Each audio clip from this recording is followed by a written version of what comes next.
दोस्तों नमस्कार। आप सभी का मेरे YouTube चैनल पर हार्दिक स्वागत है।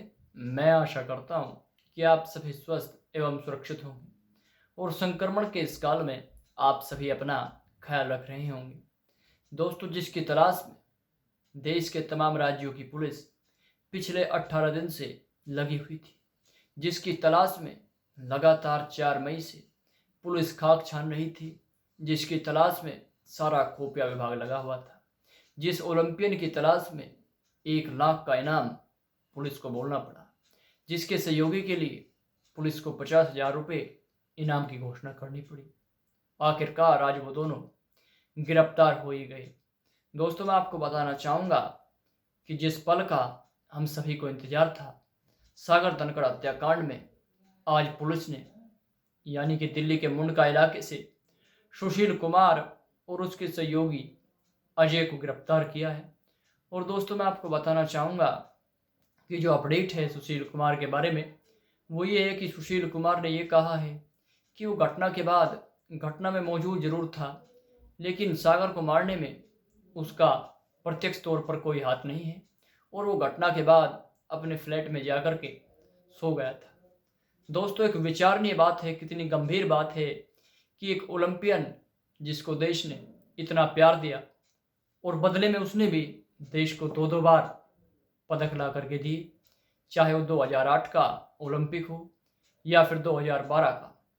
ब्राउन मेडल से लेकर के सिल्वर मेडल तक उस पहलवान ने भारत को दिए और भारत के लंबे इंतजार को कुश्ती के भीतर जो पदक को लेकर के था, कहीं ना कहीं उसको ख़त्म करने का काम किया। लेकिन दोस्तों, हत्या होना काफ़ी गंभीर बात है और वो भी एक ऐसे पहलवान का जिसको लोग अपना रोल मॉडल, अपना आइडल समझते थे। आज उससे लोग घृणा कर रहे हैं क्योंकि वो हत्या के एक ऐसे इल्ज़ाम में गिरा हुआ है जो कहीं ना कहीं उसकी साख को धूमिल करने का काम करता है। दोस्तों, एक पहलवान को ऐसा करना कतई शोभा नहीं देता। और दोस्तों, मैं यहाँ पर बिल्कुल भी उस बात से भी सहमत नहीं हूँ जिस प्रकार से मीडिया के भीतर एक वर्ग लगातार ये दिखाने का प्रयास कर रहा है कि हत्यारा किसी भी व्यक्ति को मीडिया के पास ये अधिकार नहीं है कि वो हत्यारा बोल सके। उसके पास केवल इतना अधिकार जरूर है कि आरोपित कहा जा सकता है, जब तक कि कोर्ट उस व्यक्ति पर आरोप सिद्ध ना कर दे। घटना होना, जैसा कि मैंने आपको बताया दोस्तों, हमारे देश के अंदर आम बात है, लेकिन उस घटना के बाद जिस तरीके से उस पर एक इस तरह का माहौल तैयार किया जाता है कि गर्मा गर्म पराठे वहाँ पर सेके जाते हैं। जिसकी हत्या होती है वो पीड़ित परिवार, उसकी पीड़ा कम होने की बजाय और अधिक बढ़ जाती है क्योंकि उसको इस तरीके से हाई प्रोफाइल वे में दिखाया जाता है। इस तरीके से पूरी घटना को कहीं ना कहीं अलग अलग एंगल्स से दिखाने का प्रयास किया जाता है। और दोस्तों, सबसे दिलचस्प बात यहाँ पर यह है कि जो जैसा कि कई मीडिया रिपोर्ट्स में आपने पढ़ा भी होगा, इस तरह की बातें भी सामने आई कि सागर धनखड़ जो था, जो जूनियर चैंपियन था, उस चैंपियन की जो कहानी है वो बड़ी दिलचस्प है। कुछ समय पहले तक वो सुशील कुमार का घनिष्ठ मित्र हुआ करता था और सुशील कुमार को उसका पूरा परिवार भी एक आदर्श मानता था और खुद सागर धनखड़ के लिए भी सुशील एक आइडियल था। लेकिन आखिर पैसे के विवाद को लेकर के घटना हुई या फिर कुछ और विवाद हुआ, ये बात कोर्ट का निर्णय तय करेगा कि क्या। लेकिन जो मामला हुआ वो वास्तव में गंभीर है और उसकी निष्पक्ष जांच होनी चाहिए। और दोस्तों, मैं आपको बताना चाहूँगा कि आज सुशील कुमार को कोर्ट में भी पेश किया गया और मैं आपको बताना चाहूँगा कि कोर्ट के भीतर सुशील कुमार के वकीलों ने ये दलील दी कि उस पर कुछ रहम किया जाए, उसे एक पेशेवर अपराधी की तरह न लिया जाए। और इसके अलावा जो वहाँ पर विपक्ष था, उसकी दलील ये थी कि कहीं ना कहीं इस पूरे हत्याकांड के पीछे सुशील की एक सुनियोजित साजिश है। और इसके अलावा दोस्तों, मैं आपको बताना चाहूँगा कि पुलिस ने भी सुशील कुमार की 12 दिन की रिमांड कोर्ट से मांगी है, जिस पर अभी कोर्ट ने फैसला सुरक्षित रखा है। और इस बात का विरोध सुशील के वकील लगातार कर रहे हैं कि एक ओलंपियन पहलवान को इतने लंबे समय तक रिमांड पर नहीं रखा जा सकता। दोस्तों, यदि रिमांड पर रखने की बात है, यदि किसी व्यक्ति ने कुछ अपराध किया है या फिर वो संदेह के घेरे में है, तो उसे निश्चित तौर पर रखा जाएगा, निश्चित तौर पर उसे रिमांड पर रखा जाएगा और रखा जाना चाहिए भी। यही कानून के अनुकूल है, यही कानून की परिभाषा है।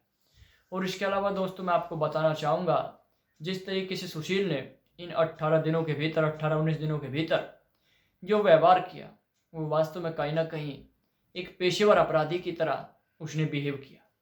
और दोस्तों, मैं आपको बताना चाहूँगा कि 4 मई से लेकर के और 23 मई तक जिस तरीके से सुशील ने अलग अलग ठिकाने बदले, चाहे उत्तराखंड के अंदर छिपना हो या फिर मेरठ के टोल प्लाजा पर उसका दिखाई देना हो एक तस्वीर के भीतर, इस तरीके से किसी व्यक्ति का छिपना कहीं ना कहीं संदेह का तो एक सूचक है ही, संदेह का तो एक संकेत है ही कि कहीं ना कहीं घटना में सुशील संलिप्त जरूर है, उसका हाथ जरूर है।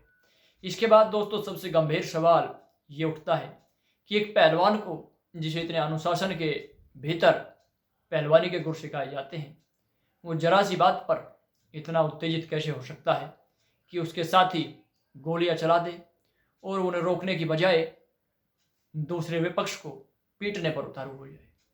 दोस्तों, एक पहलवान के भीतर एक असीम अनुशासन होता है, तभी जाकर के वो देश के लिए ओलंपिक तक जाता है और मेडल्स लेकर के आता है। लेकिन जब यह अनुशासनहीनता अपनी पराकाष्ठा को पार कर देती है, उसके बाद स्थिति क्या होती है? उसके बाद वो स्थिति होती है जो आज सुशील कुमार की है। इसके अलावा दोस्तों, मैं आपको एक बात और बताना चाहूँगा, और वो बात यह है कि सुशील कुमार का विवाद काफ़ी पुराना रहा है। नरसिंह यादव के साथ भी दोस्तों, मैं आपको बताना चाहूँगा, सुशील कुमार का विवाद काफ़ी पुराना रहा। ये वो पहलवान थे जो 2010 के कॉमनवेल्थ के गोल्ड मेडलिस्ट थे।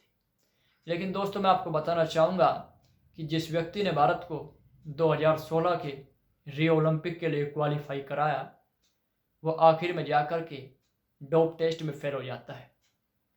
और दोस्तों, मैं आपको बताना चाहूँगा सबसे दिलचस्प बात कि नाडा ने जब टेस्ट लिया, यानी कि नेशनल एंटी डोपिंग जो एजेंसी है, उसने जब टेस्ट लिया ओलंपिक में जाने से कुछ समय पहले, तो रिपोर्ट वहाँ पर पॉजिटिव आई।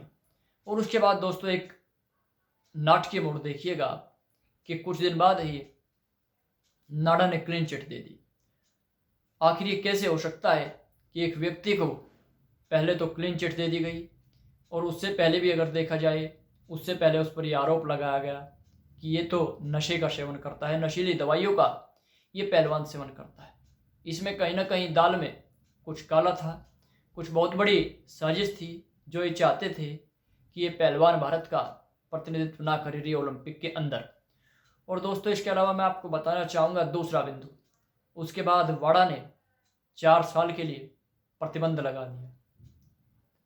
नरसिंह यादव पर प्रतिबंध लगाया गया, उसके बाद वो ओलंपिक के अंदर भारत का प्रतिनिधित्व करने से कहीं ना कहीं दूर कर दिए गए।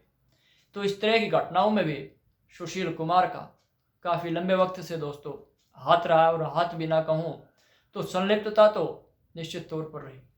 किसी भी व्यक्ति को दोस्तों, मैं आपको बताना चाहूँगा, ये विचारणीय बात है कि यदि आप दूसरे व्यक्ति की तरक्की से खुश नहीं होते, तो आपको नाखुश होने का भी कोई अधिकार नहीं। और यदि आप नाखुश होते हैं तो निश्चित तौर पर आप समाज के दुश्मन हैं, आप मानवता के दुश्मन हैं, आप दूसरे व्यक्ति की तरक्की को देख करके चिढ़ते हैं। ऐसा नहीं होना चाहिए, और किसी व्यक्ति को सीधे तौर पर आरोपी भी नहीं बनाया जाना चाहिए। और दोस्तों, इसके अलावा मैं आपको बताना चाहूँगा कि सुशील कुमार 3225वें वो व्यक्ति थे जिन्हें भारत का चौथा सबसे प्रतिष्ठित सिविल अवार्ड मिला। पद्म श्री से वो नवाजे गए, अर्जुन अवार्ड उन्हें दिया गया। यानी कि इस देश ने तमाम वो तमगे सुशील कुमार को दिए, पूरा प्यार सुशील को दिया गया। लेकिन एक हत्या के मामले में एक अपराधी की तरह बिहेवियर करना कहीं ना कहीं ये दर्शाता है कि व्यक्ति के अंदर का अहंकार उसको कहीं ना कहीं लेकर के डूब जाता है।